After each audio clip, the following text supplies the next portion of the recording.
Selamat sore semuanya. Puji Tuhan, haleluya. Puji Tuhan yang sebelah sini, haleluya. Oh ya banyak, puji Tuhan. Haleluya. Saya senang sekali meskipun kita dalam jumlah golongan yang tidak banyak, tapi kerinduan kita masih tetap sama.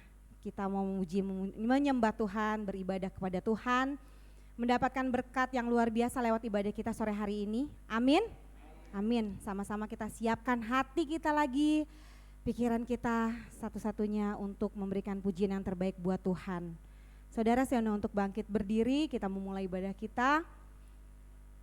Siapa kita di mata Tuhan? Kita hanya biji matanya Tuhan yang selalu Tuhan pelihara. Dan Tuhan tidak pernah tinggalkan kita, amin. Haleluya. Mari sama-sama kita angkat pujian ini, bahwa kasih setia Tuhan kita rasakan lebih tinggi dari langit biru.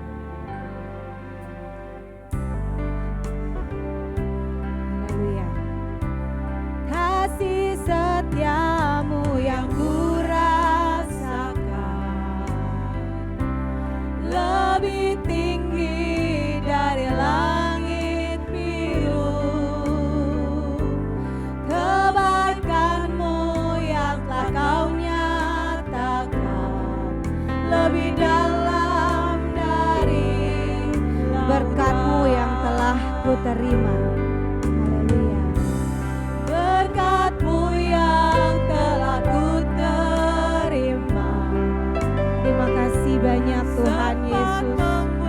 Amin. Haleluya. Haleluya Yesus. Apa yang tak pernah ku pikirkan, itu yang kau sediakan bagiku. Siapakah aku ini? Siapakah aku ini? Tuhan, jadi biji matamu dengan apa akan ku balas Tuhan selain puji dan siapakah aku ini Tuhan. Haleluya. Siapakah aku ini Tuhan, jadi biji matamu dengan apa akan ku balas Tuhan selain puji dan sembah. Haleluya. Kami menyembah-Mu Tuhan. Terima kasih Yesus. Haleluya. Kasih setiamu yang kami rasakan, kasih setiamu Tuhan yang tidak pernah habis dalam hidup kami. Amin. Terima kasih Tuhan Yesus. Terima kasih Roh Kudus. Kebaikan-Mu yang telah kau nyatakan lebih dalam dari lautan Tuhan. Terima kasih Yesus. Berkat-Mu yang telah kami terima Tuhan, membuat kami terpesona Yesus. Haleluya. Haleluya Yesus. Sempat membuat. Terima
kami hidup menurut dengan firman-Mu Tuhan Yesus.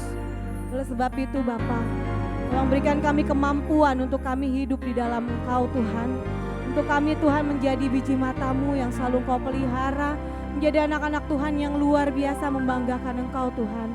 Terima kasih banyak Tuhan Yesus, terima kasih buat berkat kesehatan yang sudah Tuhan berikan atas setiap kami. Sehingga pada sore hari ini kami boleh hadir di tempat ini. Sungguh kami mengucap syukur dan berterima kasih Tuhan. Biarlah ibadah sore hari ini memberkati Engkau Tuhan. Menyukakan hati-Mu Tuhan, dan kami pun juga mendapat berkat yang sama. Untuk kami sama-sama memuliakan nama Tuhan sore hari ini. Terima kasih Tuhan, urapan-Mu ada atas setiap kami. Sehingga dengan bebas kami dapat memuji, memuliakan nama Tuhan. Terima kasih Bapa, terima kasih Yesus. Kami mau mulai ibadah kami hanya di dalam nama Tuhan Yesus Kristus. Haleluya, amin. Boleh salam dulu saudara. Nah, samping kiri kanannya, haleluya. Katakan haleluya. Katakan sekali lagi, kita bertemu di dalam kasih-Nya Tuhan. Kita berkumpul di dalam anugerah-Nya Tuhan. Sama-sama kita mau bertepuk tangan dengan sukacita sore hari ini. Bertemu dalam kasih-Nya, berkumpul dalam anugerah-Nya, bersukacita semua di dalam bertemu di dalam Tuhan. Bertemu dalam kasih-Nya, berkumpul dalam anugerah-Nya, bersukacita semua di dalam rumah Tuhan. Oh saudaraku dan saudariku, Tuhan cinta dan mengasihimu. Mari bersukacita semua di dalam rumah Tuhan. Oh saudaraku dan saudariku, Tuhan cinta dan mengasihimu. Mari bersukacita semua di dalam rumah Tuhan. Haleluya. Bertemu dalam kasih-Nya, berkumpul dalam anugerah-Nya, bersukacita semua. Sekali lagi katakan, bertemu di dalam kasih-Nya, bertemu dalam kasih-Nya, berkumpul dalam anugerah-Nya, bersukacita semua di dalam rumah Tuhan. Oh saudaraku dan saudariku, Tuhan cinta dan mengasihimu. Mari bersukacita semua di dalam rumah Tuhan. Oh saudaraku dan saudariku, Tuhan cinta dan mengasihimu. Mari bersukacita semua di dalam rumah. Mari bersukacita semua. Mari bersukacita semua di dalam rumah. Mari bersukacita semua. Mari bersukacita semua di dalam rumah Tuhan. Haleluya, puji Tuhan. Luar biasa Tuhan Yesus kita. Yang di atas boleh turun ke bawah, masih kosong. Silahkan. Nah, puji Tuhan, ternyata di atas penuh saudara ya. Pikir kalau telat di bawah gak dapat duduk, masih ada ya saudara. Amin. Boleh kasih senyumnya samping kiri kanan. Nah, kita sama-sama katakan, ku selalu menyembah Tuhan. Percaya bahwa di kiri kita, di kanan kita ada Tuhan. Amin. Haleluya. Ku selalu menyembah Tuhan, ku selalu memuji Tuhan. Mari kita bertepuk tangan dengan penuh sukacita. Ku selalu menyembah Tuhan, ku selalu memuji Dia. Haleluya. Berharap kepada Tuhan, ku berharap kepada-Nya. Siang malam kita ingat Tuhan, ingat Tuhan.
Silakan duduk saudara. Puji Tuhan. Sambil saudara mikir nih ya, apa yang mau saya saksikan ya tentang kebaikan Tuhan. Saya mau bilang Tuhan Yesus itu baiknya luar biasa. Gak usah kita punya berkat keuangan yang berlebih gitu ya saudara ya. Kita bisa hadir sore hari ini aja itu udah luar biasa kebaikan Tuhan ya. Kenapa? Karena kita gak sakit. Kalau kita sakit kita tidak ada di tempat ini. Kita online ya saudara ya. Dan puji Tuhan banget juga gitu di sekolah anak saya juga udah ada yang namanya masuk flu Singapura. Jadi kemarin sempat diliburin sekolah karena yang TK kena, takut kena semuanya. Dan kemarin kebetulan long weekend jadi sekalian gitu udah. Abriel juga 3 hari camping, puji Tuhan banget sampai sekarang anaknya sehat. Airin juga pergi ke Kidsania itu yang ada 9 sekolahan total 1.200 anak di tempat bermain dan puji Tuhan Airin juga sehat. Saya bersyukur banget sementara teman-temannya satu persatu yang dekat nih ya saudara ya. Tumbang, batuk pilek sampai gak sekolah. Airin juga batuk pilek tapi Tuhan tetap kasih dia kekuatan untuk dia tetap bisa sekolah. Kesehatan yang luar biasa menurut saya karena Tuhan baik ya saudara ya. Kalau nggak ada nih, kita nggak bisa datang aja ke tempat ini. Itu berarti kita sakit ya saudara ya. Puji Tuhan, Tuhan kasih kesehatan. Ini juga kemarin ibu-ibu dan beberapa anggota FKM 3 hari juga retret. Ada yang sakit juga masih tapi tetap datang. Saya bersyukur banget ya, bersuka cita gitu ya, diberikan kekuatan dan kesehatan sama Tuhan. Ada yang serak katanya, ada yang sakit, tetap WL juga di Soho, puji Tuhan banget ya saudara ya. Saya merasa bersyukur lah pokoknya ya, itu melebihi berkat yang kita pikir berkat kita tuh cuman uang gitu ya saudara. Tapi kesehatan itu luar biasa banget. Puji Tuhan ya saudara, ada yang mau bersaksi? Oh ya puji Tuhan, Ki Hawa silakan.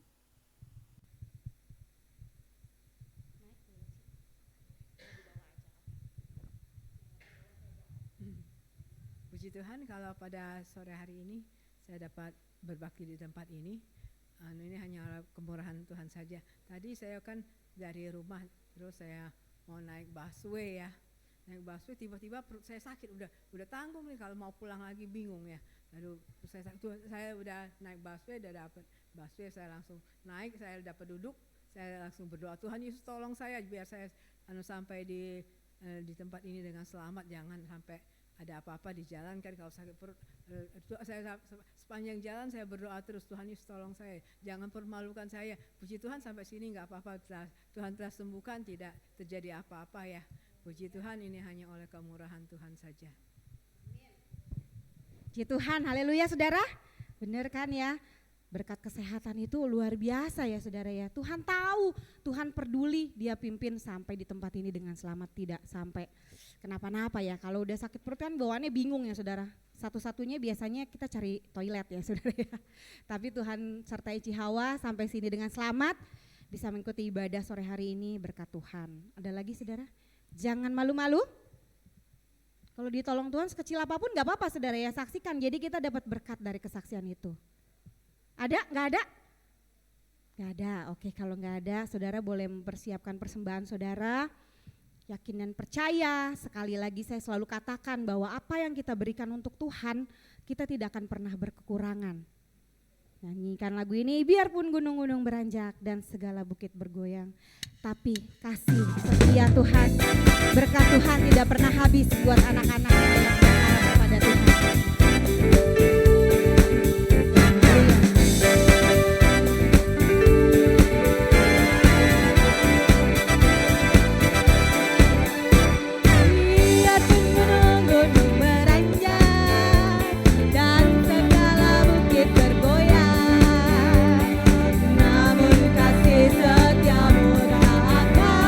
Beranjak dariku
Saudara, mari siapkan hati kita lebih lagi untuk kita menerima berkat firman Tuhan.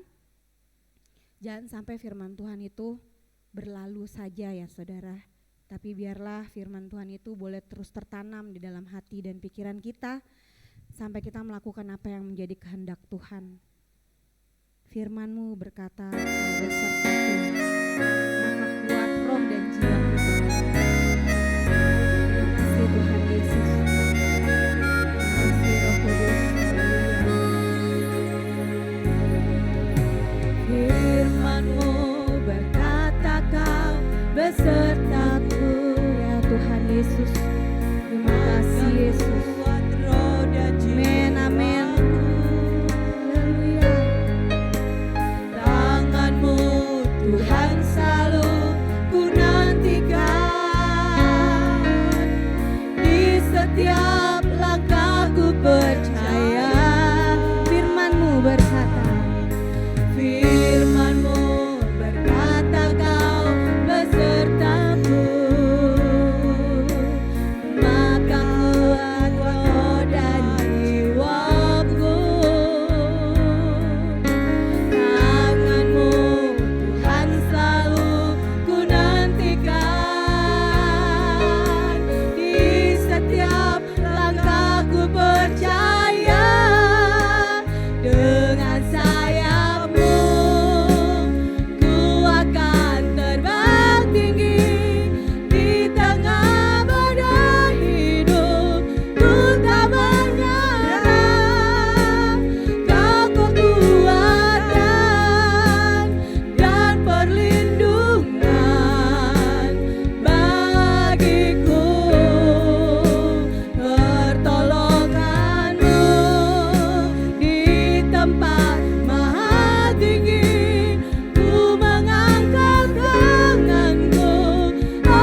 dengan apa yang kami bawa ke tempat ini Tuhan.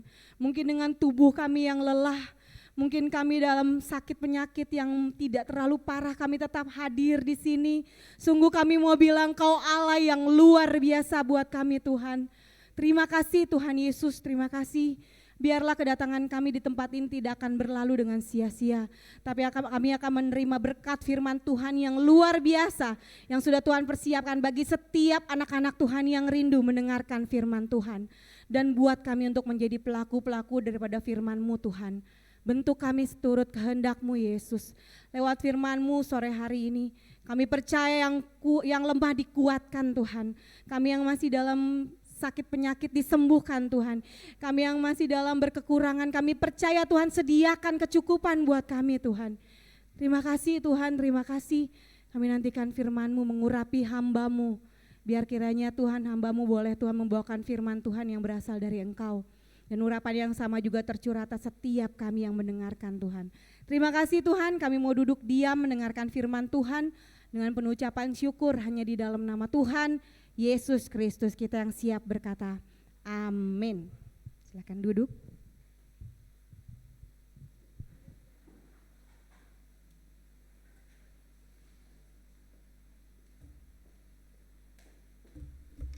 Haleluya.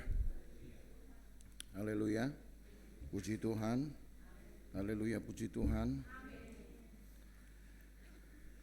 Orang Israel masih mempersiapkan diri untuk perjalanan panjangnya, saudara.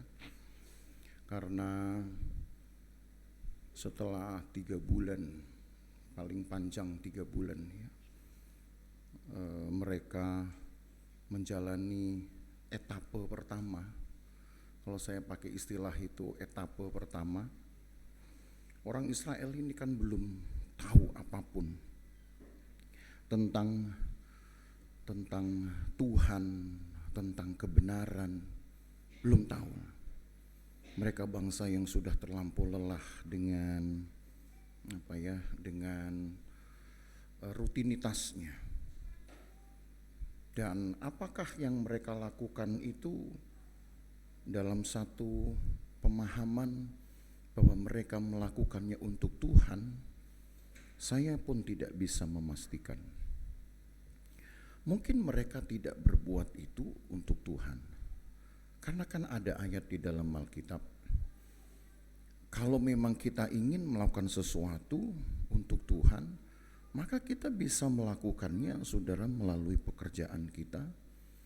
Tetapi kita kerjakan itu seolah-olah kita melakukannya kepada Tuhan. Pasti pekerjaan kita diberkati. Tetapi saya tidak yakin apakah orang Israel mempunyai orientasi ini, pemahaman ini. Dan kalau melihat urutan cerita bahwa kemudian Tuhan harus merumahkan mereka ya, di Sinai selama 11 bulan 20 hari totalnya. Setelah 3 bulan pertama perjalanan mereka, kan Allah rumahkan mereka, atau lebih tepatnya Allah sekolahkan mereka, itu di Sinai itu. Baru mereka belajar banyak tentang Tuhan, tentang pekerjaan Tuhan di sana. 30 hari menjelang keberangkatan mereka untuk menjalani etapa kedua.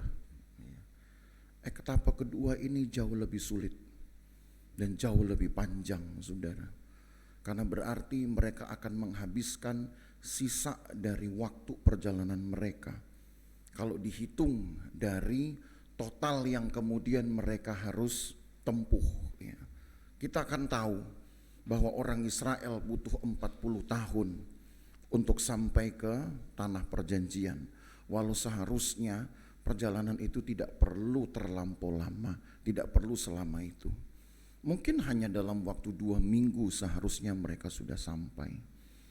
Ya, hanya 2 minggu saja sebenarnya mereka sudah sampai. Tetapi oleh karena ada sesuatu di tengah perjalanan, akhirnya mereka harus menempuh perjalanan yang lebih panjang. Nah, karena kita tahu bahwa jumlah dari pengembaraan mereka ini berlangsung 40 tahun, maka berarti yang akan mereka jalani pada etapa kedua itu sudah totalnya sudah 38 tahun 8 bulan sendiri. Sudah 38 tahun 9 bulan paling tidak. Yang sementara ini mereka hadapi. Walau mereka nggak tahu ya saudara, berapa lama nanti mereka akan menjalani. Mereka belum tahu itu. Kita tahu karena kita sudah baca laporannya, kita sudah baca ceritanya. Tapi orang Israel sendiri ketika akan berangkat dari Sinai untuk meneruskan perjalanan mereka ke tanah perjanjian, mereka belum tahu. Mereka butuh waktu berapa lama lagi. Pokoknya mereka jalan saja. Maka untuk mempersiapkan kemungkinan-kemungkinan yang paling buruk dalam perjalanan itu, Allah harus siapkan mereka untuk berperang. Ini tema yang besar di dalam Alkitab, saudara. Apa yang diangkat di dalam bahasa Latin dengan kata militia Christi namanya. Militia Christi itu artinya peperangan rohani, peperangan Kristen. Apa yang diperangi? Oh, banyak yang diperangi. Memang kekristenan itu dipanggil untuk memerangi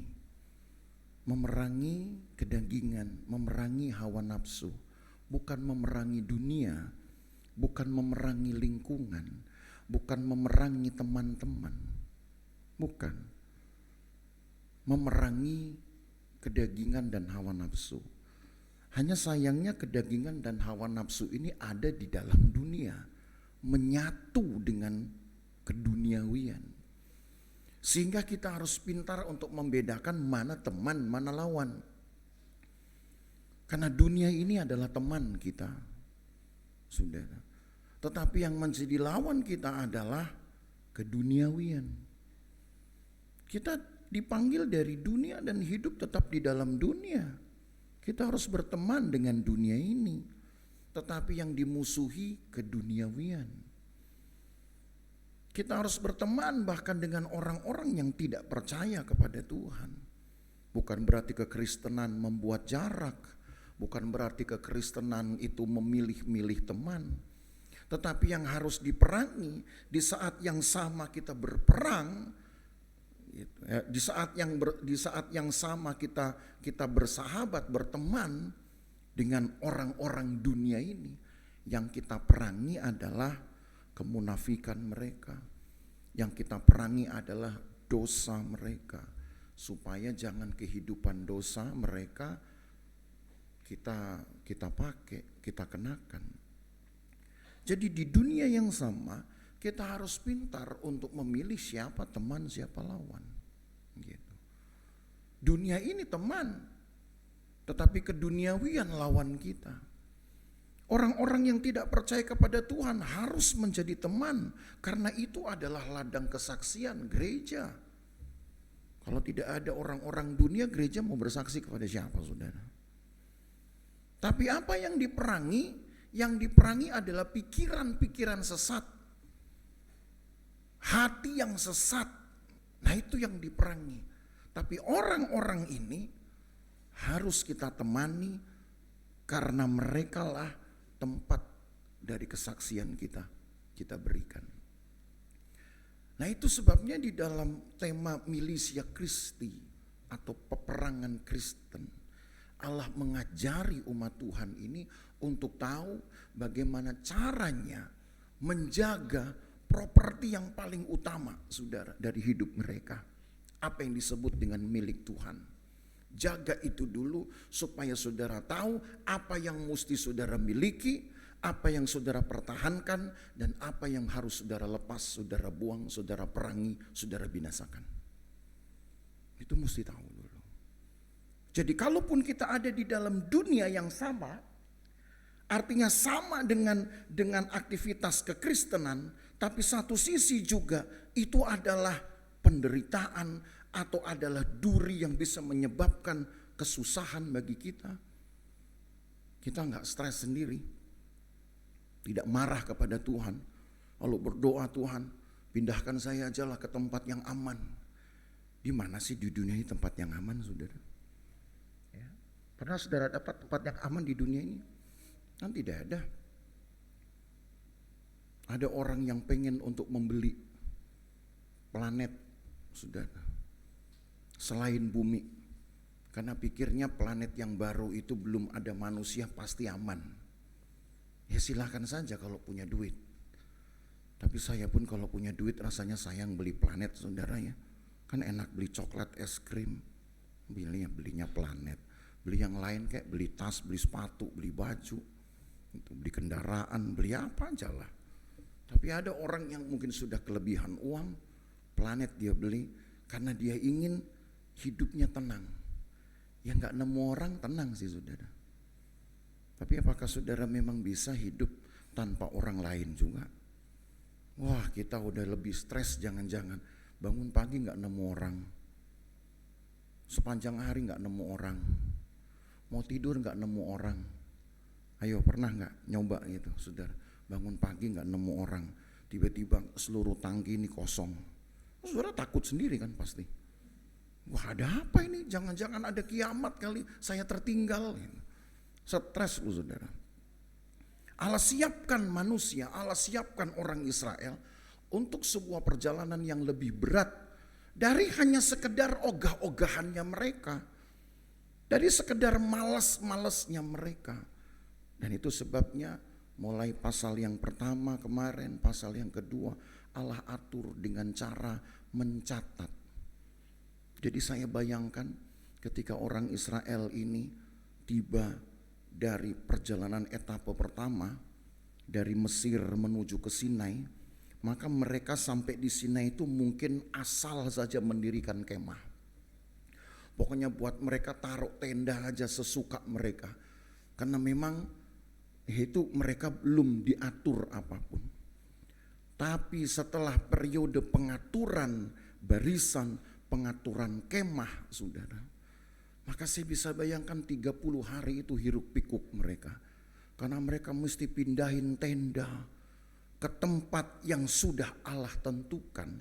Seperti di dalam Bilangan pasal 2, kita baca ayat 1 dan ayat 2. Bilangan pasal 2 ayat 1 dan ayat 2 tertulis begini.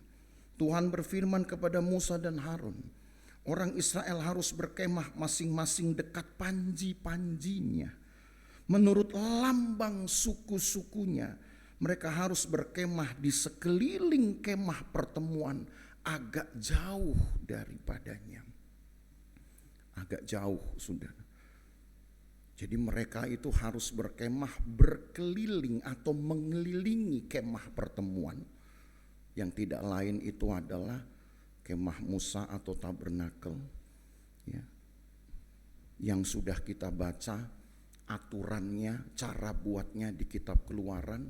Mereka harus kelilingi itu, tapi tidak boleh asal, karena arah timur, selatan, barat, dan utara diatur begitu rupa. Kalau saudara baca dari ayat 3 sampai ayat yang ke-9, itulah mereka yang berkemah di timur. Mereka yang berkemah di timur itu ada 3 suku di sana, yaitu suku Yehuda, ada suku Isakar, ada suku Sebulon. Nah, saudara lihat ayat-ayat di sana, kalau dibaca semua itu makan waktu, saudara ya. Tapi saudara baca dari ayat 3, yang berkemah di sebelah timur dekat panji-panjinya ialah Laskar Yehuda. Lalu di samping Laskar Yehuda, ayat yang ke-5, yang berkemah di dekatnya ialah suku Isakar. Nah, itu masih di timur loh. Lalu kemudian ayat yang ke-7, kemudian suku Sebulon. Jadi di wilayah timur itu ada 3 suku, saudara. Dan semua arah itu 3 suku, karena orang Israel itu kan terbagi 12 suku. Ya, 12 suku terbagi, tetapi karena suku Yusuf itu sudah dipecah sesuai dengan kelahiran kedua anak mereka yang harus mendapatkan warisan tersendiri, maka suku dari Yusuf ini diberikan sendiri-sendiri kepada Manasye dan Efraim. Wah, kalau gitu jadi 13 dong. Ya. Karena kan 12, kalau Yusuf sudah dibagi kepada Manasye Efraim, jadi tinggal 13. Nah, ketentuan lain adalah bahwa suku Lewi tidak boleh masuk hitungan di dalam skema ini. Karena suku Lewi nanti harus menyebar, saudara, di 4 sisinya mereka harus ada. Jadi mereka itu harus berada di 4 sisi.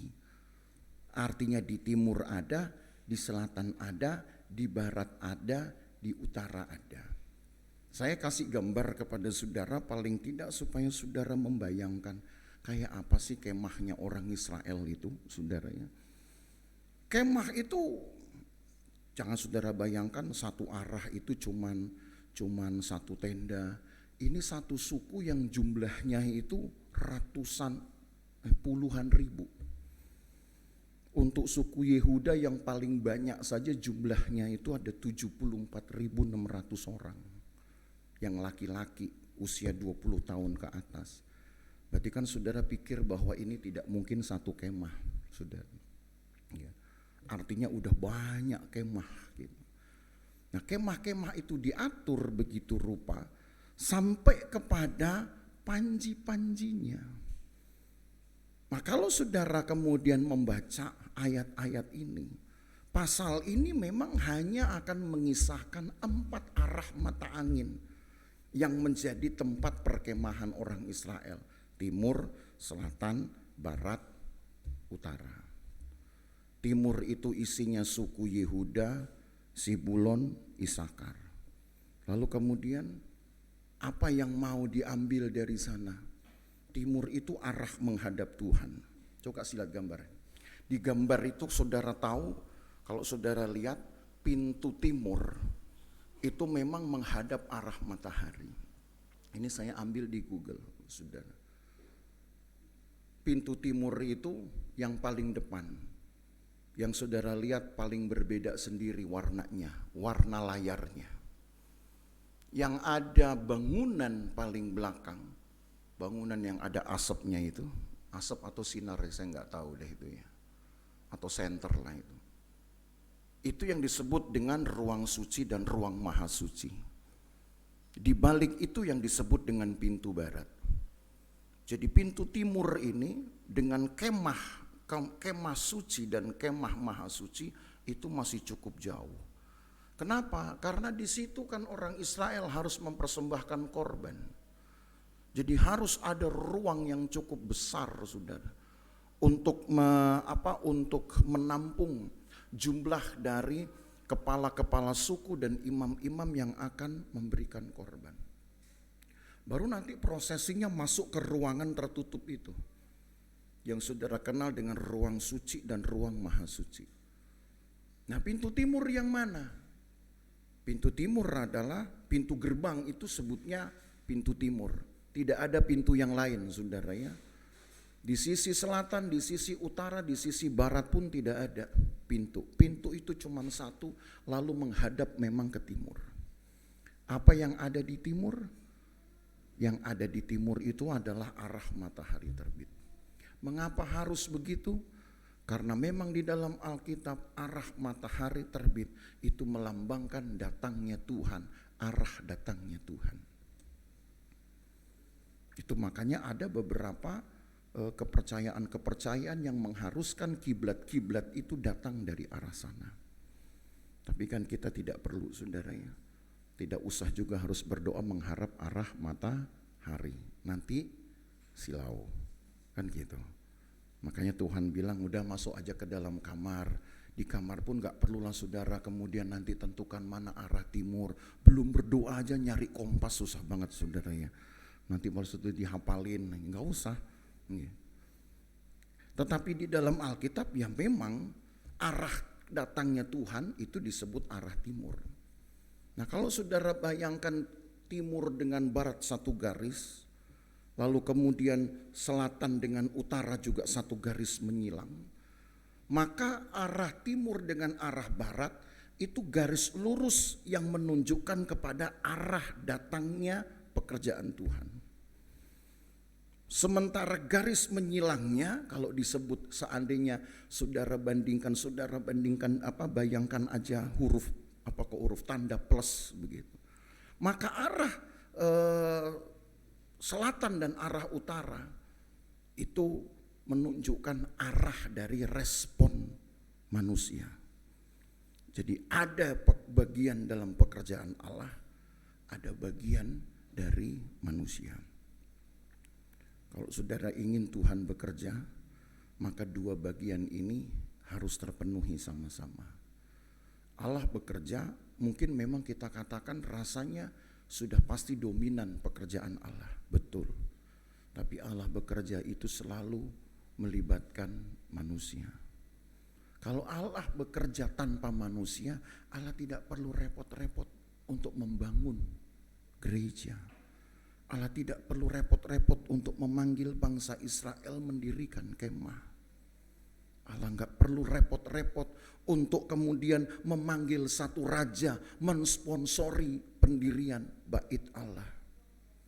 Allah nggak perlu repot-repot untuk kumpulkan manusia lalu bersekutu beribadah, repot-repot lagi diajari dengan korban persembahan. Kalau memang hanya secara tunggal saja Allah bekerja tanpa manusia terlibat, Allah tidak akan serepot ini. Saudara pahami itu. Tapi kenapa Allah mau repot-repot benar? Diajari manusia itu cara membuat tempat ibadah. Diajari manusia itu, orang Israel ini khususnya, cara untuk mempersembahkan korban. Diajarilah orang Israel cara merayakan hari raya. Itu karena Allah ingin bagian besar nanti atau bagian bersama dari pekerjaan Allah melibatkan manusia. Allah bekerja kalau kita mau bekerja juga untuk Tuhan. Itu harus saudara sepakati ini. Allah bekerja di dalam hidup saudara kalau saudara pun mau bekerja untuk menjaga nama baik Tuhan. Setuju gak kira-kira? Fair gak kira-kira?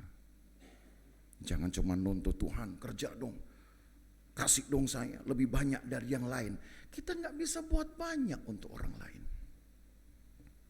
Kita maunya buat sedikit saja, buat yang minor, tapi mau buat banyak. Perlu perimbangan saudara. Maka dalam perimbangan itulah Allah atur, Allah tampakkan dari cara dia mengatur kemah. Ada bagian utara, ada bagian selatan. Itulah porsi manusia.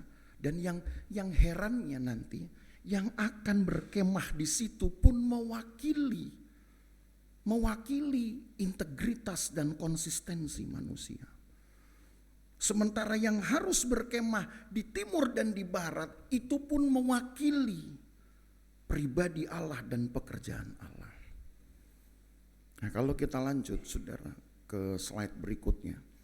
Di slide berikut ini saudara akan melihat, ini gambar masih sama lah ya, itu jarak jauh kok, tadi kan jarak dekat. Jadi kok saudara bayangkan kemah orang Israel itu seru ya. Itu harus keliling saudara, 12 suku. Timur tadi sudah saudara tahu kan, Yehuda, Isakar, Zebulon. Nanti saudara akan lihat siapa yang di selatan, siapa yang di barat, siapa yang di utara.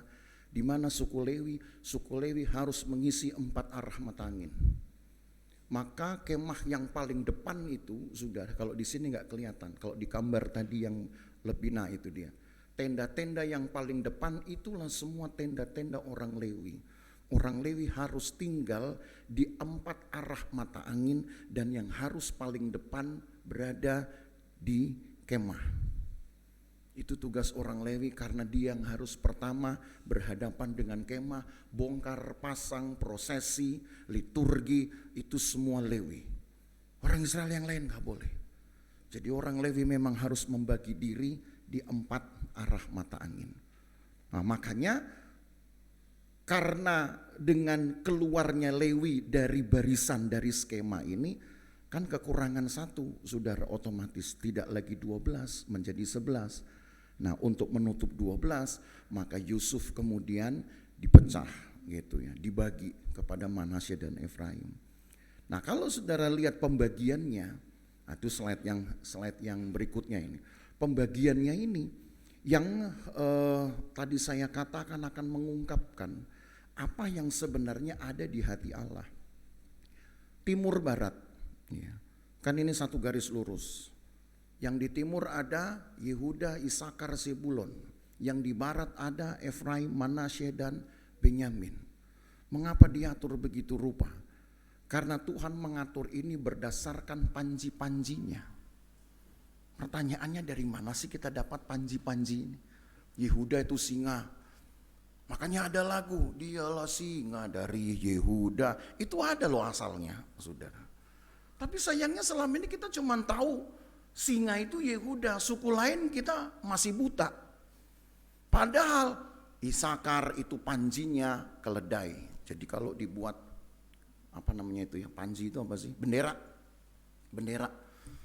Masing-masing suku punya bendera, saudara. Dan di bendera itu ada simbol dari suku-suku itu.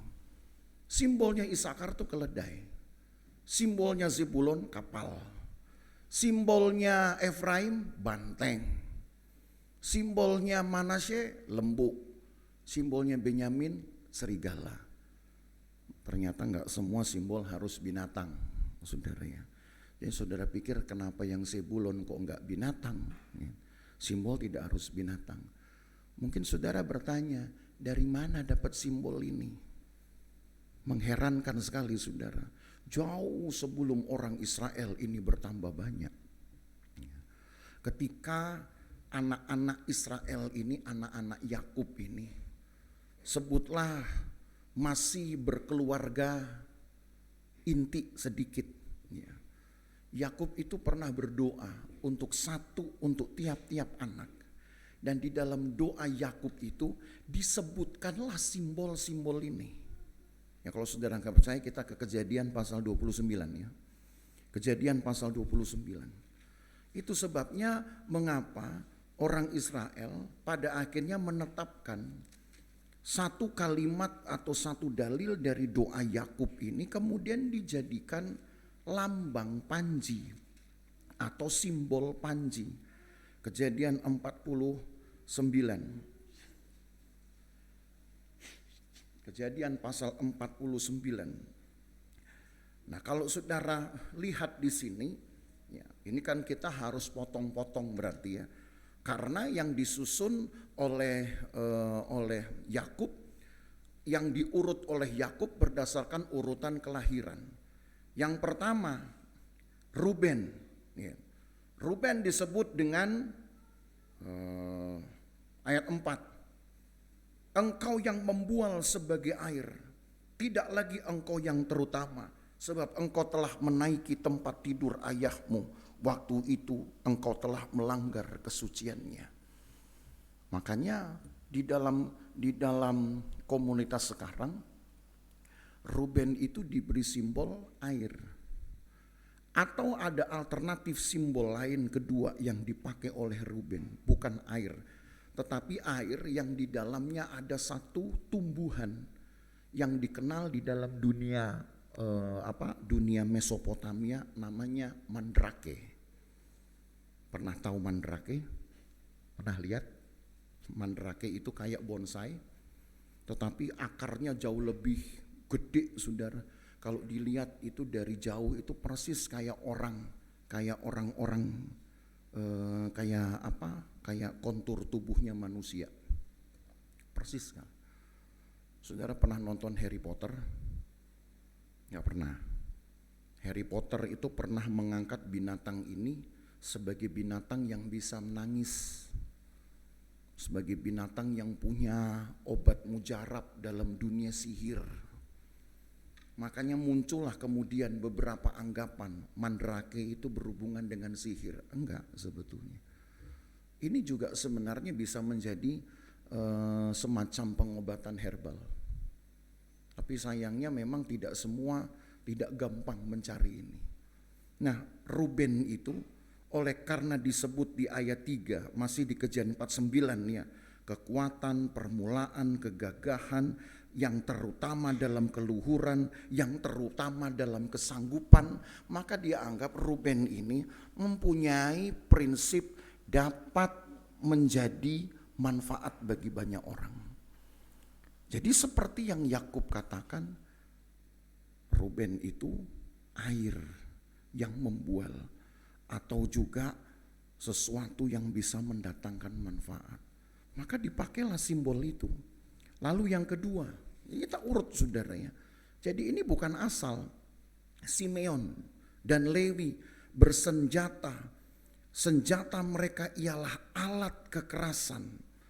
Karena kata-kata inilah, maka kepada Simeon yang kemudian dijadikan simbol itu adalah gerbang. Satu gerbang kota. Gerbang kota yang dimaksud adalah Sikem. Karena di Sikem inilah tempat memang banyak perlawanan terjadi sejak dari zaman kitab Ulangan. Sejak dari Abraham juga sebenarnya. Ya. Jadi ini menunjukkan memang perlawanan tempat, entah mungkin tempat yang strategis sekali untuk direbut saudaranya.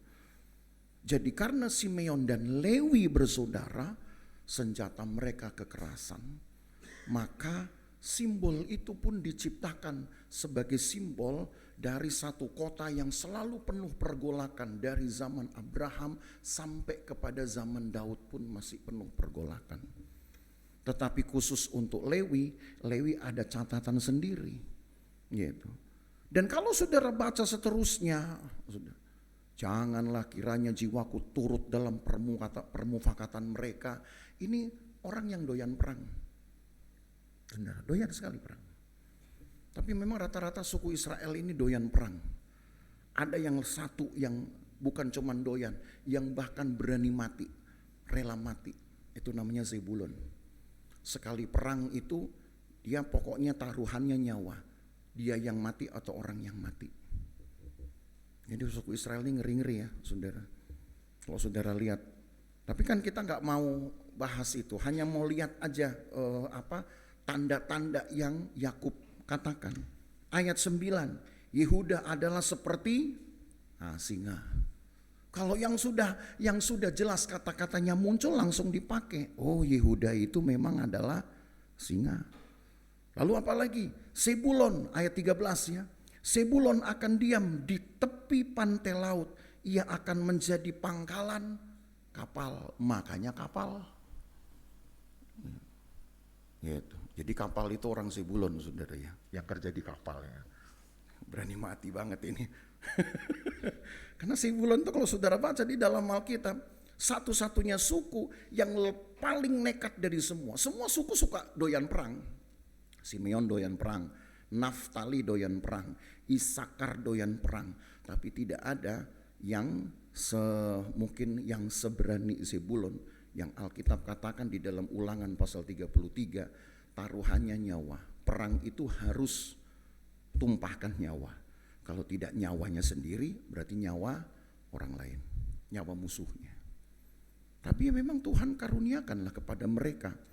Jadi Sebulon kapal, apalagi Isakar ayat 14. Isakar adalah seperti keledai, gitu ya.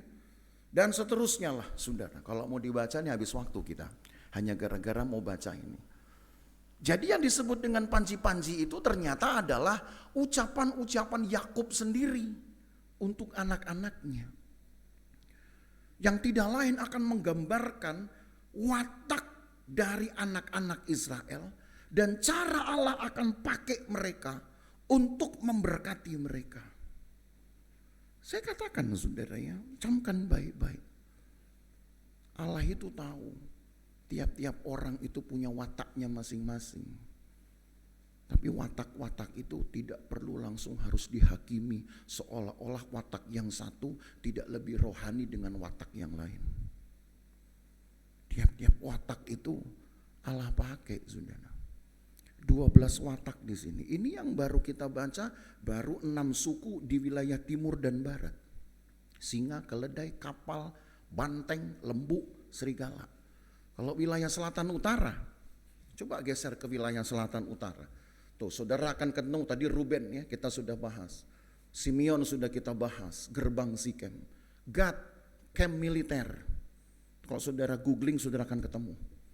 Lalu Dan, ular. Asyer, pohon zaitun. Naftali, rusak betina. Kenapa nggak rusak jantan sekalian gitu? Ya karena memang karakter itu yang kemudian muncul didoakan oleh Yakub. Tiap-tiap suku ini punya wataknya masing-masing. Ada yang bisa diomongin, ada yang susah diomongin. Ada yang bisa langsung ngerti, ada yang perlu berkali-kali baru ngerti. Tapi Tuhan akan pakai, saudara, dan tidak perlu harus dihakimi juga.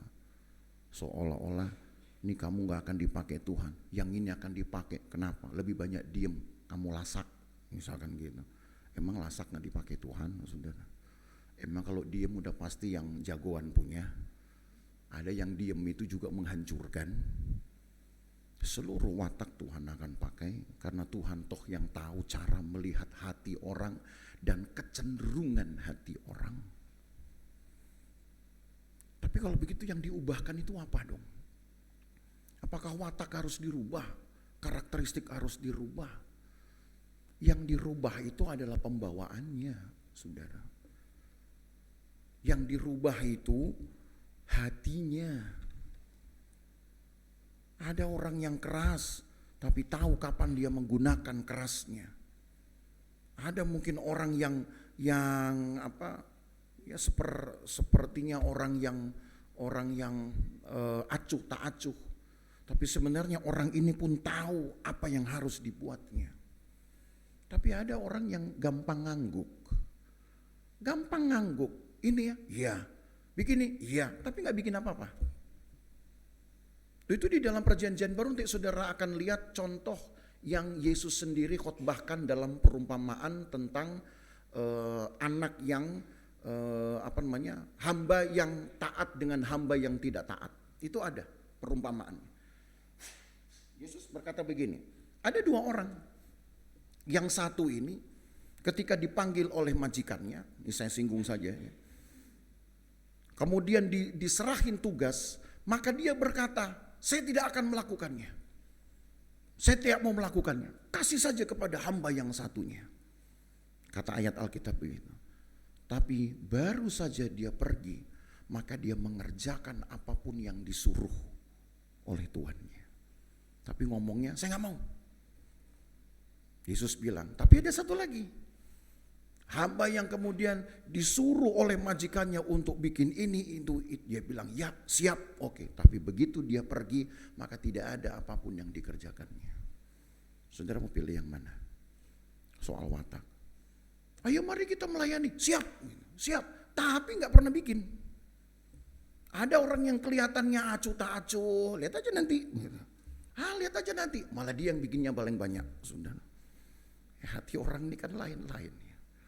Kita kan gak punya CCTV di dalam hatinya. Tapi Allah tahu. Jadi kadang-kadang kita ini yang sudah menghakimi duluan, seolah menunjuk orang ini pasti lebih dipakai, orang ini tidak dipakai. Buktinya 12 suku Israel ini semua dipakai oleh Tuhan. Bahkan dalam 12 suku itu Allah percayakan di barisan depan selalu Yehuda, Isakar, Zebulon yang ada di timur. Kenapa? 3 suku ini berani mati, apalagi si Zebulon. Coba harus saudara lihat yang balik ke yang timur dan barat, yang satu lagi. Di barisan timur ini nanti akan menjadi barisan pertama. Setiap kali mereka jalan, itu nanti saudara bisa lihat di pasal berikutnya.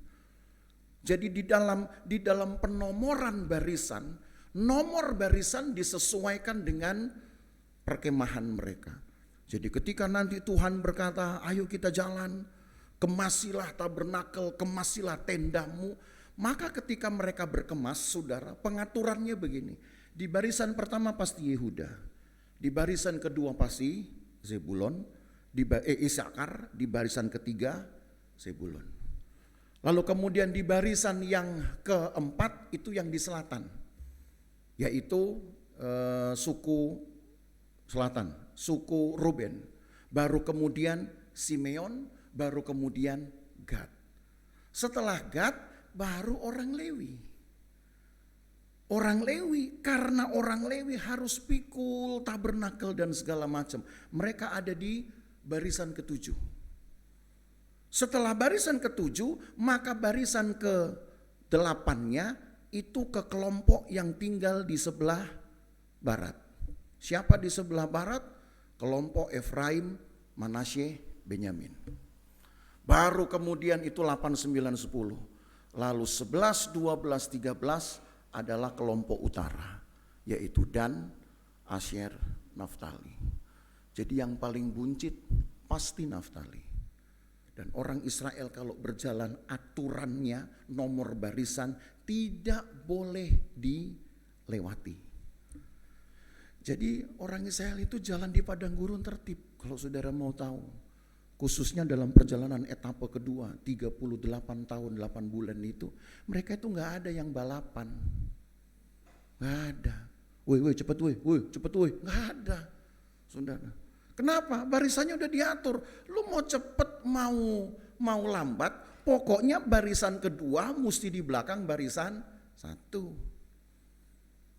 Yang paling enak Lewi, karena Lewi selalu diapit oleh 6 suku di depan, 6 suku di belakang. Kenapa? Karena Lewi, orang-orang Lewi bawa barisan bukan hanya bawa perbekalan mereka tok, mereka juga sambil membawa perbekalan tabernakel. Bawaan orang Lewi itu berat, saudara. Bawaannya double. Kalau 6 suku yang lain ini, 12 suku ini yang dibawakan cuman hidupnya sendiri. Perabot rumahnya sendiri. Orang Lewi yang dibawa perabotannya dia dan perabotannya Tuhan. Makanya saya pikir-pikir jadi orang Lewi ini gak enak sebetulnya. Kenapa? Karena selalu berat bawaannya. Gitu. Tapi mesin begitu, 12 suku ini suka ada yang merasa sok keberatan bawaan. Itu ada nanti ceritanya. Tuhan bilang makanya tanggung, semua harus bisa ditanggung. Yang memang tidak bisa ditanggung lepasin, tinggalin. Kalau memang bisa ditanggung bawa. Ikut Tuhan harus begitu, saudara. Ini baru kita nanti rinciannya itu masih di pasal-pasal berikut ya. Tapi sengaja saya sedikit kasih pemahaman-pemahaman yang sedikit tambahan lah, yang overlapping dikit gitu. Supaya saudara tahu bahwa Allah menjaga barisan ini, tujuannya supaya barisan ini orang Israel menjaga milik Tuhan. Di barisan pun milik Tuhan harus di tengah-tengah, dijaga 6 suku di depan, 6 suku di belakang. Yang disebut dengan 6 suku, suku terdepan berarti suku timur dan selatan. Yang disebut dengan suku-suku barisan belakang berarti suku-suku barat dan utara. Itu saudara harus kuasai, harus tahu paling tidak. Oh, suku-suku utara itu berarti suku-suku depan itu berarti timur selatan 1 sampai 6. Yang disebut dengan suku-suku barisan belakang itu berarti suku-suku yang berkemah di barat dan utara. Nomor 8 sampai nomor 13. Di manakah tabernakel? Di tengah barisan yang ke-7. Lalu nanti kalau mereka kemudian berkemah, di manakah tabernakel? Di tengah. Di manakah imam? Di sekeliling kemah. Lalu di mana 12 suku yang lain memecah sesuai ketentuan, mana yang di timur, mana selatan, mana barat, mana utara. Dengan cara seperti itu Allah tidak pernah kesulitan, saudara, untuk mengawasi orang-orang Israel ini. Bukan berarti saudara pikir, oh Allah rupanya perlu dibantu dong ya dengan pengaturan. Bukan.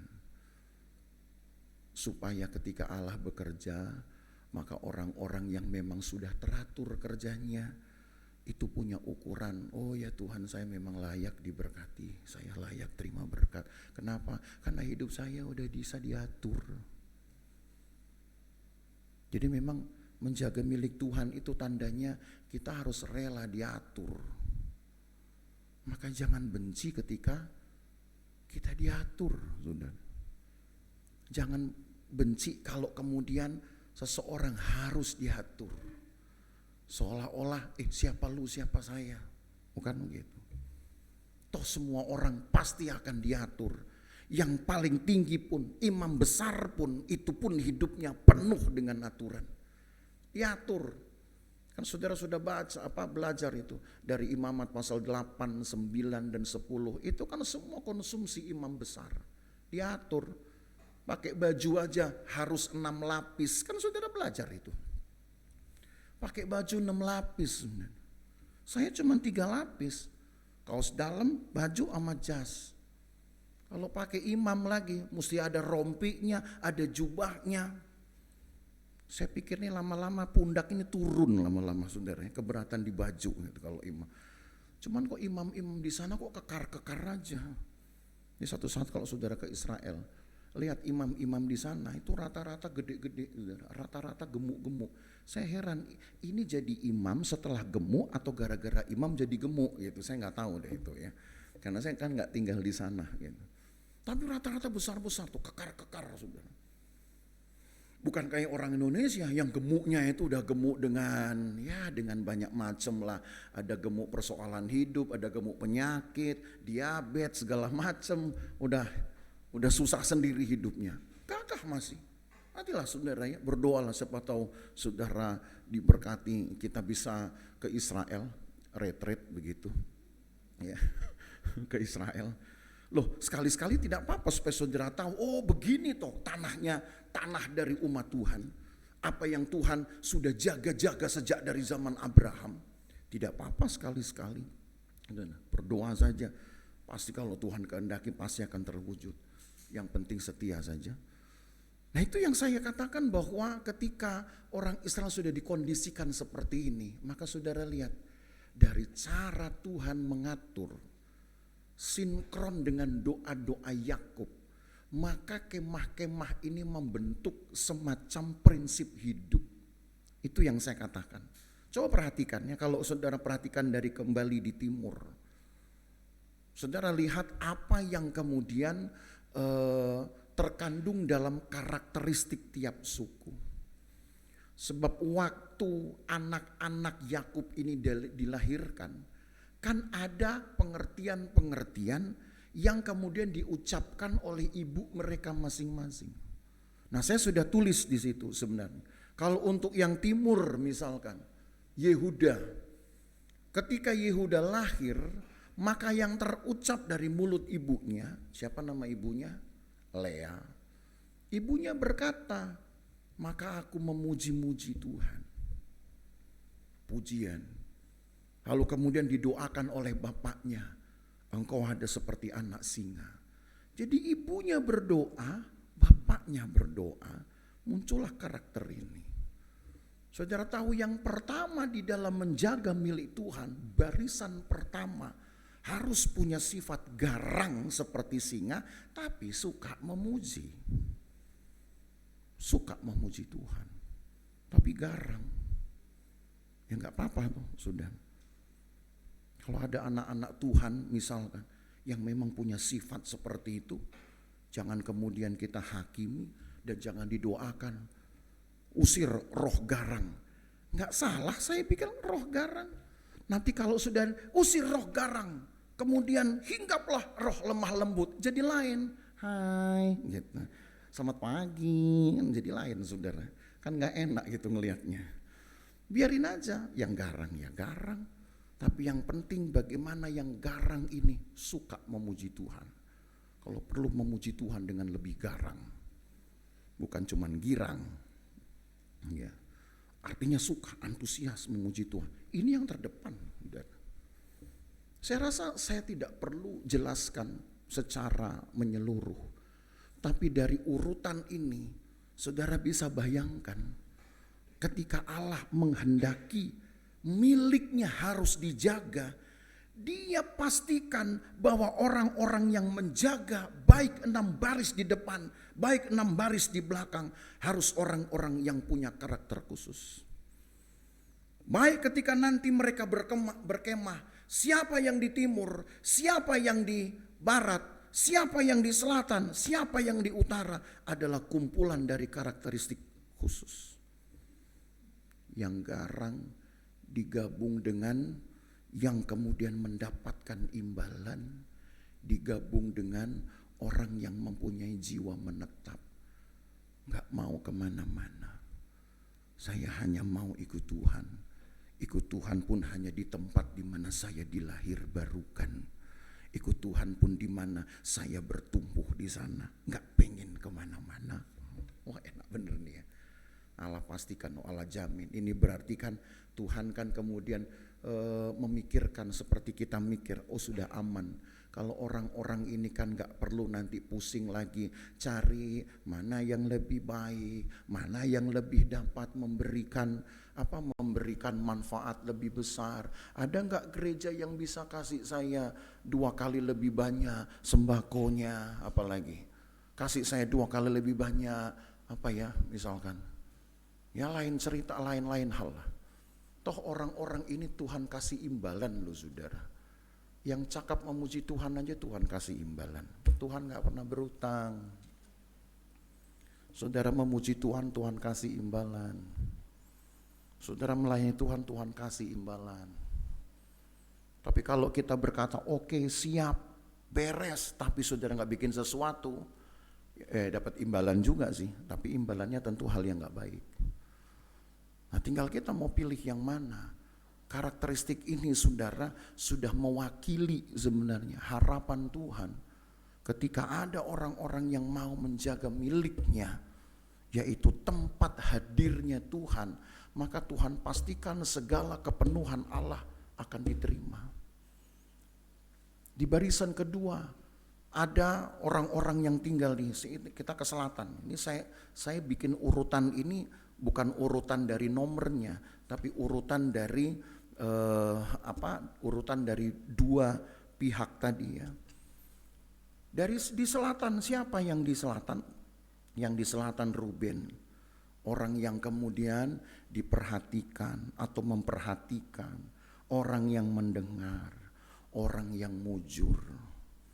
Kemujuran di sini artinya bahwa ketika seseorang memberi hidupnya, memperhatikan, mendengar apa yang Tuhan buat tadi.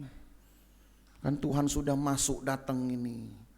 Seperti halnya, sebutlah seperti halnya kedatangan dari seorang raja dari arah yang jauh, masuklah kemudian ke satu gerbang yang sudah disiapkan. Ketika raja ini masuk, bayangkan saja begitu. Padahal ini kan kemuliaan Tuhan. Makanya kenapa harus masuk dari pintu timur? Karena timur bicara tentang tempatnya Tuhan, arah matahari terbit. Maka orang-orang inilah kemudian, kelompok inilah kemudian yang memberi respon saudara. Memperhatikan, mendengar. Lalu orang-orang yang juga akhirnya mengejar apa yang disebut dengan keuntungan. Maka saudara lihat watak-watak mereka bukan orang sembarangan. Orang-orang yang harus bisa memfilter mana yang benar, mana yang tidak, mana musuh, mana lawan.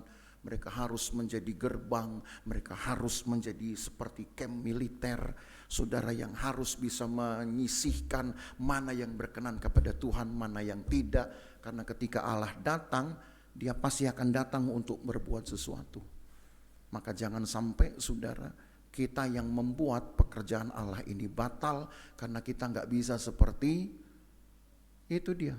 Seperti gerbang maupun seperti camp militer yang memfilter siapa yang harus diusir, siapa yang harus kemudian tetap dikenakan.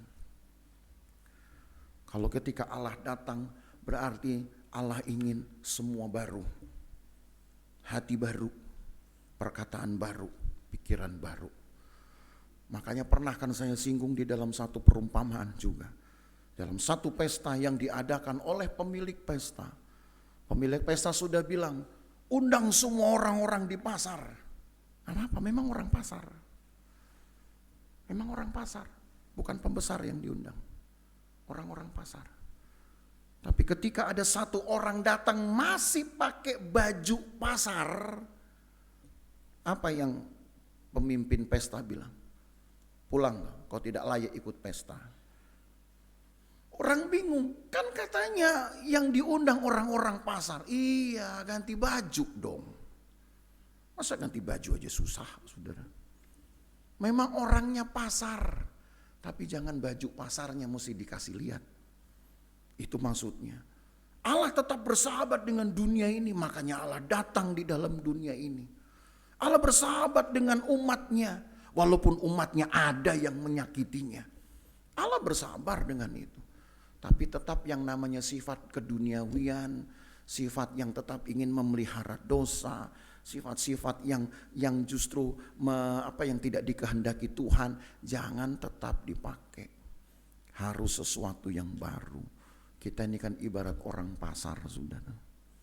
Artinya orang yang tidak terhormat, penuh dengan dosa. Tapi begitu datang jumpai Tuhan, sudah harus dengar, perhatikan Tuhan maunya apa. Bersihkan pikiran, bersih. Bersihkan perkataan, bersih.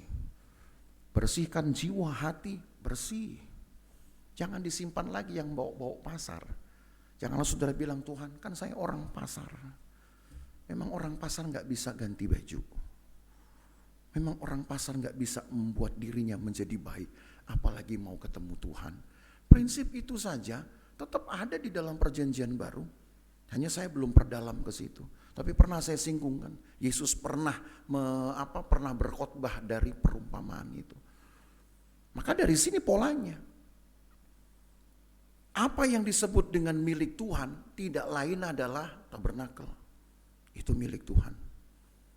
Lalu kita bagaimana? Kita juga milik Tuhan. Tapi Tuhan ingin lihat dulu, kita bisa enggak dulu menjaga milik Tuhan ini. Yang saudara miliki dari Tuhan, itu apa sekarang? Yang paling dalam hidupmu, rohmu, itu milik Tuhan. Bisa enggak menjaga rohmu sendiri? Itu saja. Ini yang saya ingin angkat, saudara.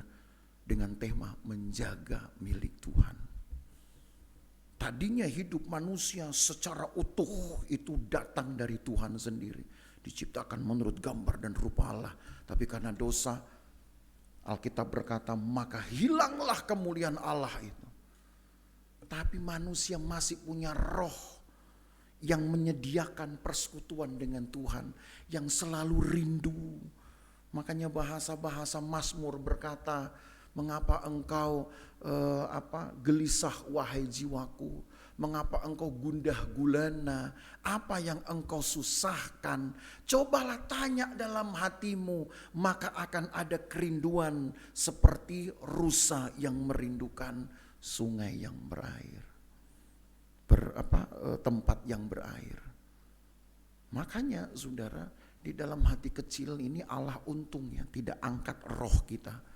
Karena ketika manusia berdosa, roh manusia masih memungkinkan untuk mencari Tuhan.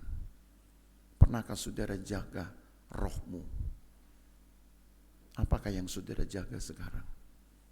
Ayo, jaga tenda saudara, jaga hidup saudara, jaga pekerjaan saudara. Boleh? Boleh. Jaga harta saudara? Boleh? Boleh. Silahkan dijaga. Tapi kalau nomor dari milik Tuhan saudara tidak tetapkan, paling makin banyak yang saudara jaga milik Tuhan, nggak tahu nomornya berapa. Lama-lama saudara lupa kalau ada yang harus saudara terus jaga untuk Tuhan. Sementara saudara berdoa, Tuhan tolong ya jaga harta saya, tinggalin satu-satunya loh Tuhan, please deh. Kalau saya udah gak dapat ini, habis hidup saya.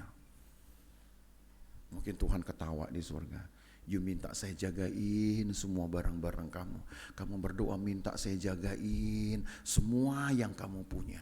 Tapi hadirat Tuhan gak pernah kamu jaga. Kira-kira perasaan itu pernah gak saudara rasakan di dalam hati? Nah seperti ini langsung yang Tuhan atur. Orang Israel jangan sampai lupa. Karena ketika mungkin nanti hidup mereka sudah banyak diberkati, ini mereka atur, Tuhan atur, sebenarnya kegunaannya ketika nanti mereka akan ada di tanah Kanaan. Nanti di tanah Kanaan lain lagi saudara pengaturannya, ada pengaturannya. Nanti kita lihat itu. Allah atur itu supaya orang Israel tahu memanfaatkan pengaturan itu sendiri, supaya dia bisa berhitung, saya sudah berapa yang banyak saya kasih Tuhan. Saya sudah berapa kali jaga milik Tuhan, hadirat Tuhan. Berapa kali saya jaga persekutuan dengan Tuhan. Milik Tuhan satu-satunya di dalam hidup kita hanya rohmu, saudara. Milik Tuhan kemudian di dalam berjemaat, di dalam keluarga hanyalah persekutuan. Ingat baik-baik ini. Secara pribadi, milik Tuhan yang ada pada kita satu-satunya cuman roh kita. Tapi ketika kita menjadi bagian dari orang lain, yaitu keluarga atau jemaat, maka yang disebut dengan milik Tuhan bukan hanya roh kita, tapi persekutuan. Jadi artinya manusia punya dua milik, punya dua properti yang harus dijaga, yang Tuhan punya. Satu hati saudara, yang kedua adalah persekutuan saudara. Makanya Alkitab berkata, jangan bersekutu dengan dunia, bersekutulah dengan Tuhan. Ada ayat lagi berkata, jangan hatimu memakai cap mereka. Kan ada itu ayat tuh. Jangan nanti hatimu menggunakan cap orang-orang berdosa. Dicap. Jadi ini orang punya orang berdosa. Jadi cuma dua yang Tuhan punya, yang Tuhan taruh di dalam hidupmu untuk engkau jaga. Secara pribadi hatimu. Tapi secara bersama-sama, entah keluarga, entah berjemaatkah, yang Tuhan juga titipkan untuk dijaga persekutuan. Hati dan persekutuan. Jangan sampai dua-dua ini dirusak karena kita yang nuntut Tuhan. Jaga dulu punya saya. Jaga dulu rumah saya. Jaga dulu usaha saya. Jaga dulu nyawa saya. Jaga keluarga saya. Jaga anak saya. Terlalu banyak saudara minta Allah jaga. Tapi dua hal ini saudara tidak bisa jaga. Tuhan atur ini. Supaya orang Israel tahu, jangan cuma mikirin barangmu sendiri yang kau jaga. Pikirin ada propertiku di sana yang mesti kau jaga. Pertanyaannya memang penting. Kalau tabernakel rusak, emang Tuhan gak bisa datang? Bisa. Tapi artinya bahwa manusia sendiri sudah gak dipercaya. Kan itu intinya, saudara. Tuhan bisa datang gak tanpa bangunan? Oh bisa. Tapi masalahnya berarti tidak akan ada namanya komunitas Kristen, tidak ada warga gereja. Kenapa? Yang ada adalah rumah tangga Kristen aja. Nanti Tuhan akan datang ke rumah-rumah. Kalau gitu gereja tutup aja. Kan gak benar juga. Ada hati, ada bersekutu. Ada waktu di mana engkau jumpai Tuhan dengan hatimu sendiri. Tapi ada waktu engkau jumpai Tuhan dengan persekutuanmu. Bawa orang-orang yang ada di sekitar saudara, keluarga, seisi rumah, itu kan persekutuan. Apalagi teman kantor, teman ngerumpi misalkan begitu. Jangan nanti teman ngerumpi saudara di luar gereja lebih banyak daripada di gereja, lebih nyaman di sana. Nanti begitu ada gesekan di sini, udah teman saya lebih baik memang di luar gereja. Nah itu hati-hati. Jadi perlu persekutuan, perlu hati, itu harta Tuhan. Ini dia, kasihlah Tuhan dengan segenap hatimu. Itu harta Tuhan, hati saudara. Hati bukan cuma tempat di mana perasaan ditaruh. Hati itu tempat di mana Tuhan akan bekerja. Hati tempat di mana Tuhan kasih pengertian. Oh Tuhan itu begini, Tuhan maunya begini. Di retret kemarin memang ya sayangnya memang baru untuk FKM. Tapi kita belajar tentang apa yang Tuhan juga percayakan kepada manusia. Supaya timbul dari manusia itu apa yang Tuhan juga bisa tuai. Karena Allah itu kekal. Karena Allah itu kasih adanya. Maka di dalam sifat dasar Allah inilah saudara. Allah itu memungkinkan manusia untuk dapat melakukan semuanya atas dasar kasih sampai tanpa henti, karena kan kekal. Jadi sekarang keputusan saudara, mau berapa lama saudara ikut Tuhan, mau berapa lama saudara menjadi warga gereja, mau berapa lama saudara mau menjadi pelayan misalkan, mau berapa lama saya mau memegang panji-panji Tuhan, berapa lama lah saudara ikut Tuhan, mau sampai mati atau mau separuh dari hidup saudara, silakan saudara hitung. Kalau saudara bisa hitung separuh dari hidupmu berapa. Tapi biarlah kita memberi kepada Tuhan lebih panjang, lebih banyak dari yang bisa kita berikan, karena Allah itu sendiri kekal adanya.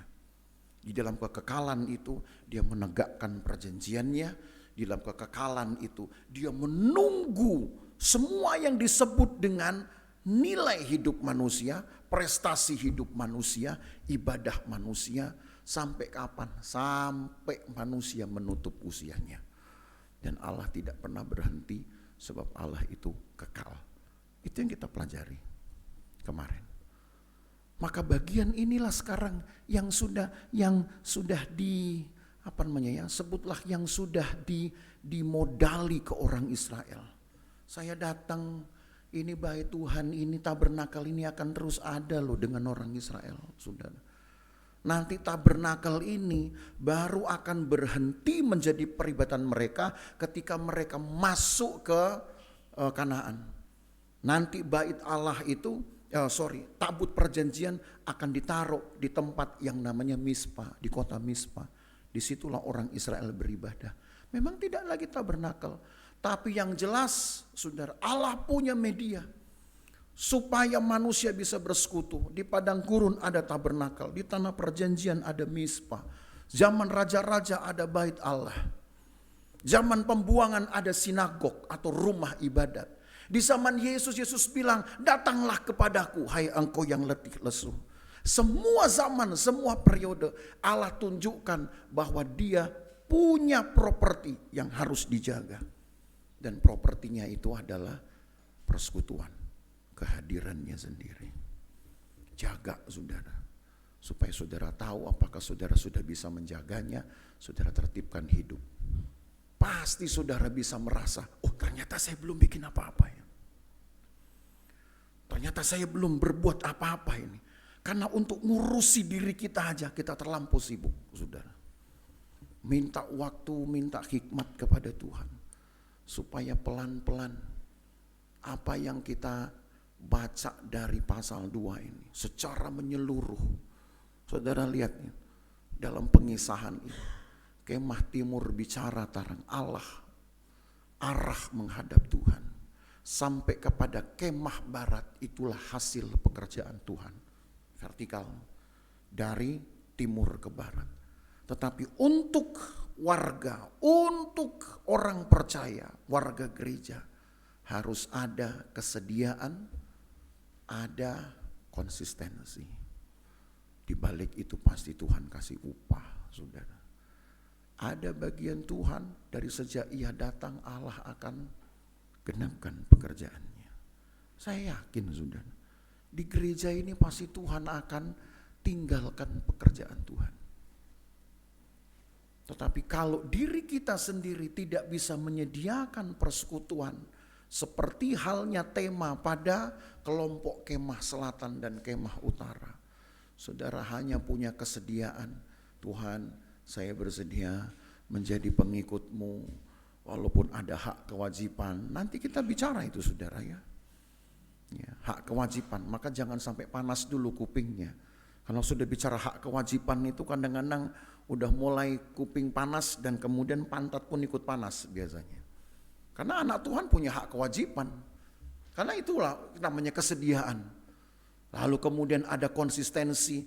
Artinya hak kewajiban ini enggak boleh hanya paruh waktu atau sebentar-sebentar. Harus seterusnya. Sebab Tuhan itu adalah Allah yang kekal. Itu saja.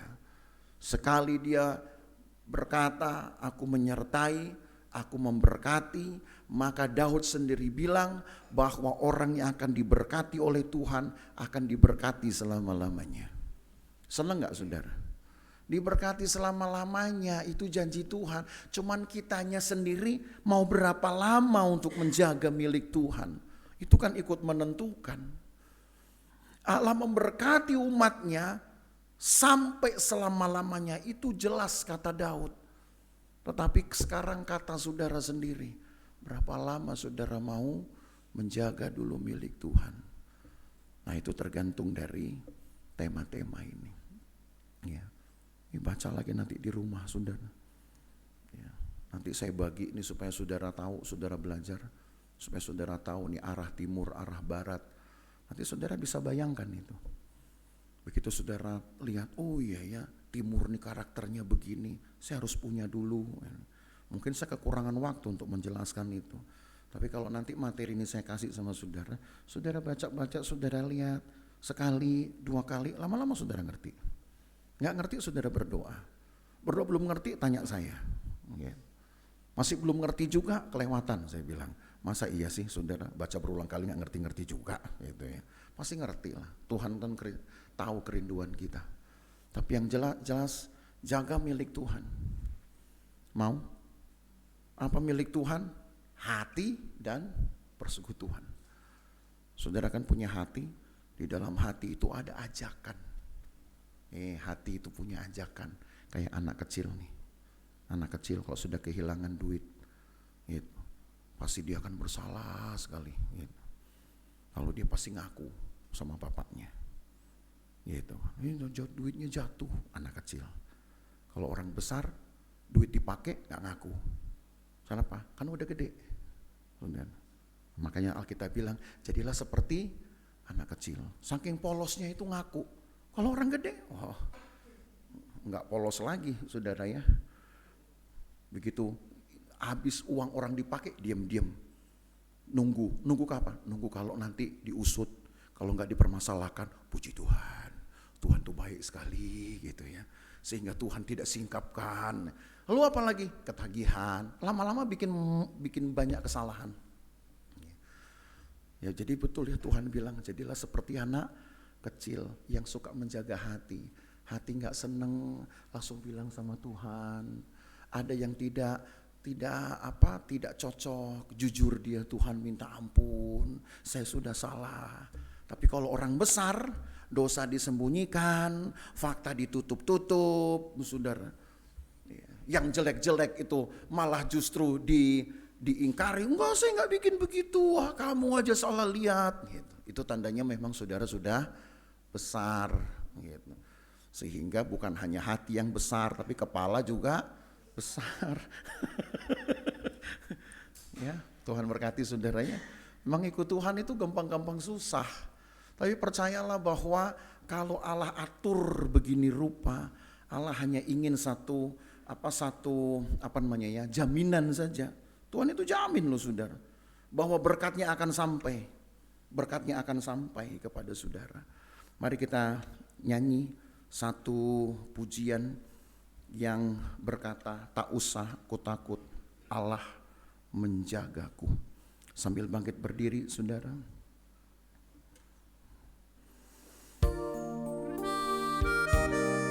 Berdoalah supaya apa yang Allah sudah sediakan, Allah kerjakan, akan terus memenuhi hidup saudara. Sambil saudara menjaga milik Tuhan.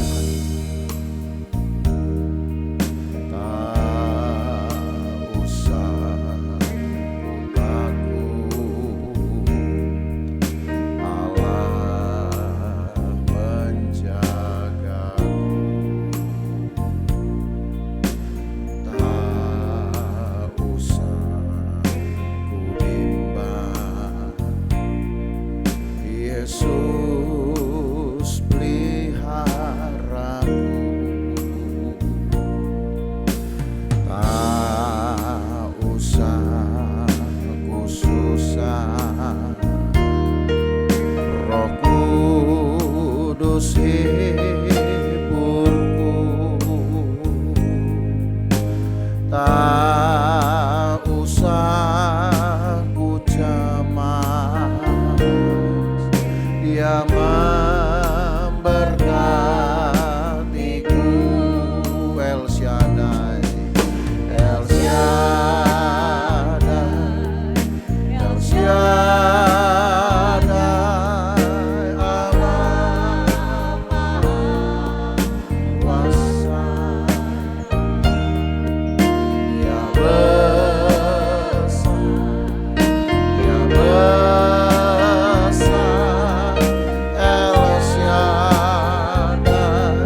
setiap karakter-karakter yang Yakub doakan kepada anak-anaknya, itu juga kita punyai.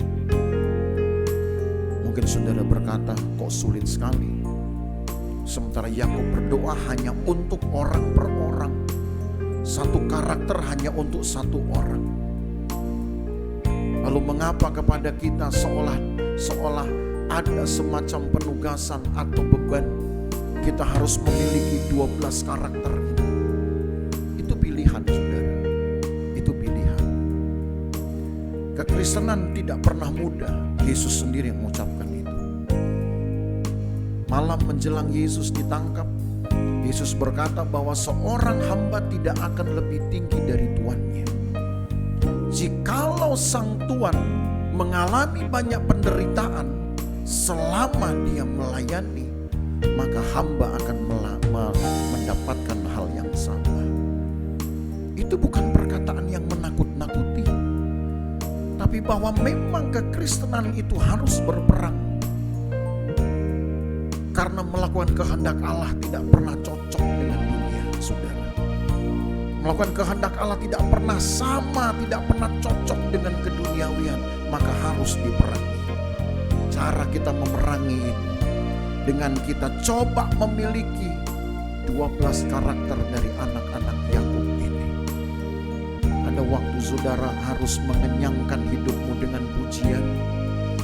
Ada waktu di mana saudara harus mengenyangkan rohani saudara dengan memperhatikan firman. Seperti Ruben, artinya perhatian. Ada waktu di mana saudara harus mengenyangkan hidupmu dengan mendengar juga firman. Seperti arti kata nama Simeon. Banyak hal saudara, asal saudara baca dengan teliti bagaimana Yakub berdoa untuk anak-anaknya.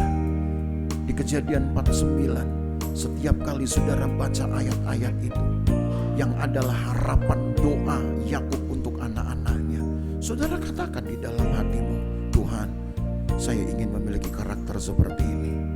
Saya ingin mendapati berkat yang Yakub doakan untuk Ruben. Saya ingin mendapat berkat seperti yang didoakan Yakub untuk Yehuda. Saya rasa saudara, Tuhan yang tahu kerinduanmu, Tuhan akan lengkapi pelan-pelan. Kekristenan itu proses, butuh waktu. Tidak hanya serta-merta dalam 1-2 hari saja. Tapi Allah yang tahu kecenderungan hati manusia, Allah yang tahu perjuangan kita untuk terus menjaga milik Tuhan, adalah Allah yang memastikan engkau akan hidup dalam ayapan Tuhan seumur hidupmu, saudara. Haleluya. Haleluya.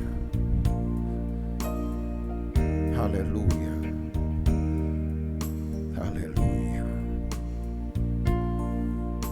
Tak usah ku takut, Allah menjagaku.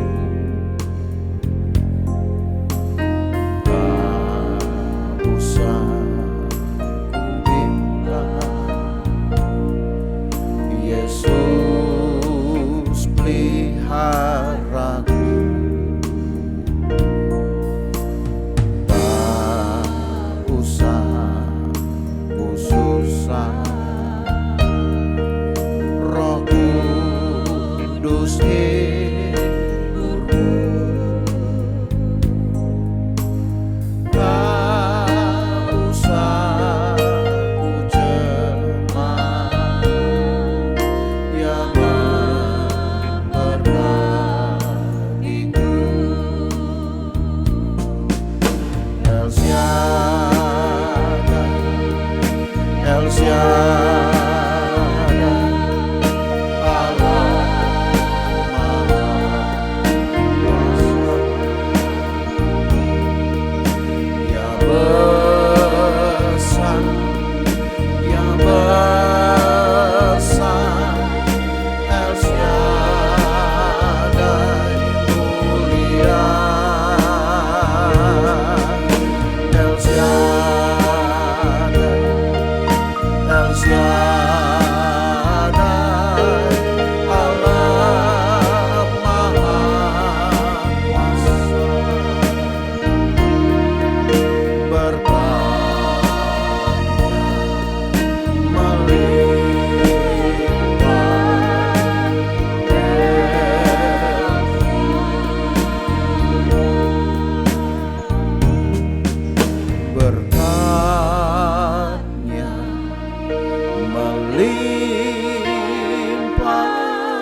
Haleluya.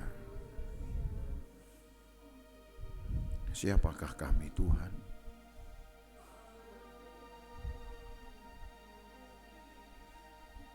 Kalaupun kami memiliki hati sebagai satu milik Tuhan atau kekayaan Tuhan, kami mungkin jarang menggunakan hati ini untuk Tuhan. Mungkin kami lebih banyak menggunakan hati ini untuk orang lain. Untuk menaruh tempat iri hati kepada orang lain. Untuk lebih menaruh tidak senang hati kami kepada orang lain. Untuk lebih menaruh mungkin persaingan kami terhadap orang lain. Sementara Tuhan beri hati kami supaya kami bisa memuji Engkau. Kami bisa menemukan Engkau, menggapai Engkau, menikmati Engkau. Tuhan, siapakah kami ini? Orang-orang berdosa, tapi yang masih Engkau urusi, yang masih mau Engkau kerjakan untuk menerima hal yang baik, hal yang mulia. Tolong kami Tuhan Yesus. Kami percaya bahwa kalau sampai hari ini Engkau tidak berdiam diri, itu tandanya Engkau masih sayang kami. Mungkin lebih banyak alasan Engkau meninggalkan kami. Lebih banyak alasan Engkau menjauhkan diri dari kami. Karena memang sudah terlampau banyak manusia melakukan hal yang jahat. Tapi karena satu alasan saja, Engkau tetap mau menjaga kami, yaitu supaya janji-Mu digenapi. Hanya untuk satu alasan ini saja Engkau masih mau bertahan untuk dapat bekerja bersama dengan kami. Karena Engkau ingin menggenapkan janji-Mu sebagaimana yang tertulis dalam firman Tuhan, supaya dunia bersaksi bahwa Engkau adalah ya dan amin. Maka untuk satu alasan ini Tuhan, kami ingin belajar untuk menjaga milik Tuhan. Hati kami, persekutuan kami jaga ini supaya kami bisa menemukan Tuhan. Kami jaga terus milik Tuhan supaya kami bisa terus menemukan Tuhan, berhadapan dengan Tuhan, menikmati Tuhan, menjaga milik-Mu. Kami akan menikmati Engkau, menjaga milik-Mu. Kami akan selalu bercakap dengan Engkau. Tuhan, tolong kami supaya dalam hidup kami tidak melupakan Engkau. Masih ada waktu dan kesempatan. Kami harusnya lebih banyak berjumpa dengan-Mu Tuhan. Kami lebih banyak untuk dapat bercakap dengan-Mu Tuhan. Roh kami memungkinkannya karena Tuhan berikan roh itu supaya Engkau dapat bertemu dengan kami. Kami menikmati apa yang dunia tidak bisa berikan. Dunia hanya memberikan kami uang, upah, tapi belum tentu kami bisa menikmatinya. Kami hanya bisa menghabiskannya. Tapi persekutuan dengan Tuhan itu kami bisa nikmati. Kedamaian kami bisa nikmati. Ketenangan dari Tuhan kami bisa nikmati. Tuhan Yesus, tolong kami. Kami butuh Engkau dalam setiap waktu. Kami butuh Engkau dalam setiap waktu. Tuhan, bangkitkan semangat kami untuk menjaga milik-Mu ini, menjaga roh, menjaga persekutuan. Karena disitulah tempat Tuhan hadir, disitulah kami bisa dipulihkan, disitu kami bisa dikembalikan dari apa yang hilang di dalam hidup kami. Berkatilah umat-Mu, berkati jemaat-Mu Tuhan, berkati anak-anak, berkati seisi rumah, berkati ya Tuhan Yesus. Lengkapi kami supaya kami terus menjadi baik, terus semakin baik. Kami tahu bahwa hanya keenggananlah yang bisa menghalangi pekerjaan Tuhan. Tapi kerinduan akan menghasilkan pekerjaan Tuhan dari waktu ke waktu. Berkati umat-Mu, hari ke hari ya Tuhan. Berkati mereka, kesetiaan mereka, sumbangsih mereka, kontribusi mereka, korban-korban mereka Engkau lihat. Yang mereka buat itu dengan penuh kecintaan, penuh kerinduan. Tuhan kembalikan, Tuhan berkati. Milik Tuhan yang mereka berikan juga Tuhan berkati. Persembahan-persembahan lain pun Tuhan berkati. Apapun yang umat-Mu berikan sebagai tanda kecintaan membangun persekutuan, Tuhan berkati, Tuhan kembalikan. Karena Allah tidak pernah berhutang. Jagai kami Tuhan, jauhkan dari bahaya, celaka dan perbuatan jahat orang lain. Kami keluar masuk rumah kami dipagari oleh Tuhan. Kami aman, kami sehat, kami ada dalam keadaan tenang dan sejahtera. Pulang kami pun Tuhan jagai kami jauh maupun dekat. Berkendaraan berjalan kaki, kami tiba di rumah dengan sukacita karena selamat yang daripada Tuhan. Sembuhkan yang sakit ya Tuhan, pulihkan yang sedang dalam keadaan tidak baik, pulihkan yang sedang terluka. Tuhan kembalikan semangat untuk melakukan sesuatu tanpa pamrih, untuk Tuhan tanpa pamrih. Maka Tuhan akan berikan apa yang tidak pernah kami duga sebelumnya. Maka Bapak Ibu Saudara sekalian, pulang dengan bawa berkat dari Allah Bapa, kasih sayang dalam persekutuan dengan anaknya Yesus Kristus, penyertaan Roh Kudus memelihara kita dari hari ini sampai selama-lamanya.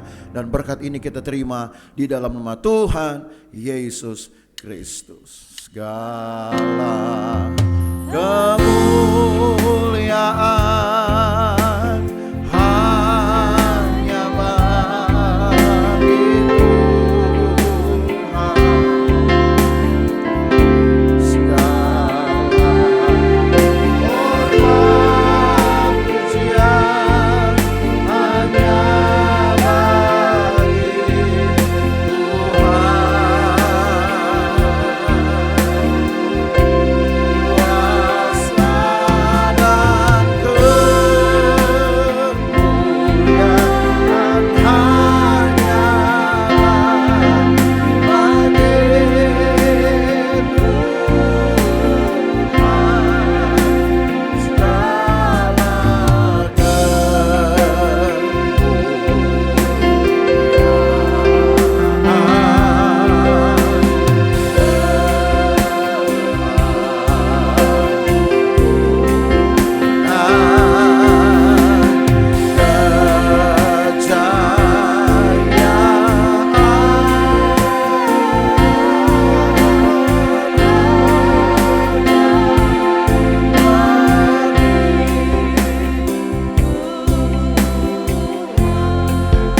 bersama kita berkata amin.